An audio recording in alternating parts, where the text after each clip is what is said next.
Washington Monument. To your right, the White House. And over there, just beyond the Capitol, is the national debt. Whoa! Wow. There's something huge, red, white, and blue, that's grazing in D.C. It's gobbling up the taxes that are paid by you and me. It doesn't seem to notice we really can't afford the billions that it's costing us to pay its room and board. It doesn't roam, but seems content to dwell on Capitol Hill. As long as trucks keep pulling up with tons of greenback bills, we've got to feed the big guy. We really can't forget.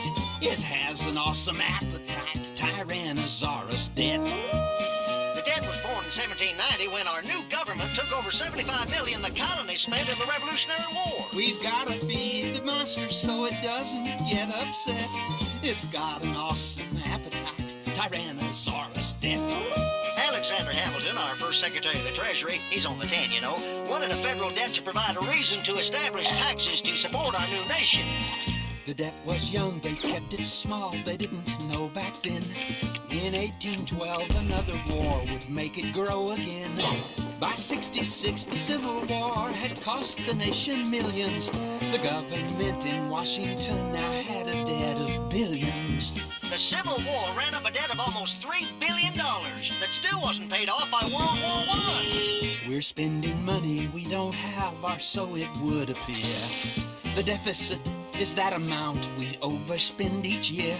Though congressmen and senators make vows to cut its size, despite their honest efforts, the debt just seems to rise. Now the debt's over $5 trillion and still growing. A balanced budget would be great to spend within our means and stop the monster in its tracks before we bust our seams. It feeds on just the interest. Its appetite is whet.